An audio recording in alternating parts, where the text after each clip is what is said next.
मध्य प्रदेश का चुनाव, बीजेपी में बगावत की आंधी, टिकट बंटवारे पर भड़के सिंधिया समर्थक, कमलनाथ के धुर विरोधी ने छोड़ी बीजेपी।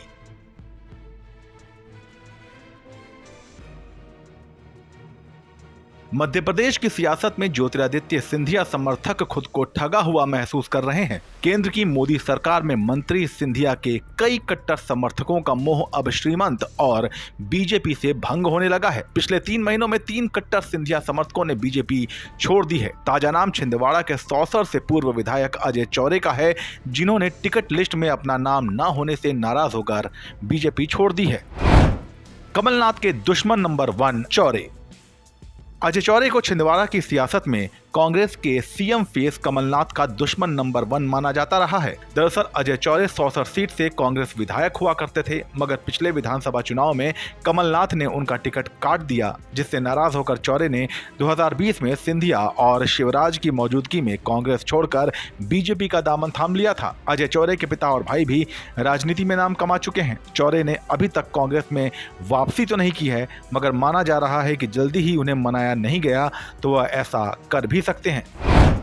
महाराज की नाराजगी। इस बीच विधानसभा चुनाव से पहले मध्य प्रदेश भारतीय जनता पार्टी में आपसी खींचतान का दौर जारी है। सिंधिया और शिवराज के समर्थक आमने सामने खड़े हैं। इस बीच खींचतान के चक्कर में कुछ दिन पहले ही भाजपा के कद्दावर नेता और पूर्व मुख्यमंत्री कैलाश जोशी के बेटे दीपक जोशी इस्तीफा दे चुके हैं। वहीं इस खींचतान की ज्वाला में बुंदेलखंड का क्षेत्र भी बचा नहीं रह सका है। यहाँ शिवराज सरकार के मंत्री गोपाल भार्गव और केंद्रीय मंत्री ज्योतिरादित्य सिंधिया के समर्थक गोविंद सिंह राजपूत और परिवहन मंत्री भूपेंद्र सिंह के बीच मनमुटाव चल रहा है। इस खींचतान की शिकायत सीएम शिवराज पटेल से भी की गई थी। मंत्री गोपाल भार्गव और गोविंद सिंह राजपूत संगठन के पदाधिकारियों से भी भूपेंद्र की शिकायत कर चुके थे।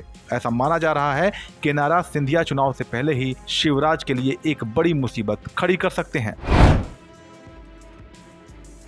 राज्य में साल 2018 में हुए विधानसभा चुनाव में बीजेपी पिछड़ गई थी और कांग्रेस ने सत्ता हासिल की थी, मगर ज्योतिरादित्य सिंधिया और उनके समर्थक 22 विधायकों के कांग्रेस छोड़ने से कमलनाथ के नेतृत्व वाली सरकार गिर गई थी। उपचुनाव में भी पार्टी ने सभी 22 सिंधिया समर्थकों को मैदान में उतारा, मगर इससे 7 को हार का सामना करना पड़ा। अब ये 7 नेता अपना दावेदारी उन सीटों पर तो जता ही रहे थे, साथ में वही अन्य 15 विधायक भी मैदान में अपना दमखम आजमाने के लिए तैयार खड़े हैं। इन सभी 22 स्थानों पर पहले बीजेपी के पुराने नेता भी अपनी दावेदारी जता रहे हैं, क्योंकि इन सभी को 2018 के विधानसभा चुनाव में दल बदल करने वाले विधायकों के हाथों हार का सामना करना पड़ा था। बीजेपी के कद्दावर नेता और पूर्व मुख्यमंत्री कैलाश जोशी के बेटे और पूर्व मंत्री दीपक जोशी तो आक्रामक हो ही चुके हैं, बगावत कर भी दी थी। अब यही बात श्रीमंत को नागवार गुजर रही है या उनके समर्थकों को गलत लग रही है। मगर सबसे बड़ा सवाल तो ये है कि क्या नाराज सिंधिया भी अपने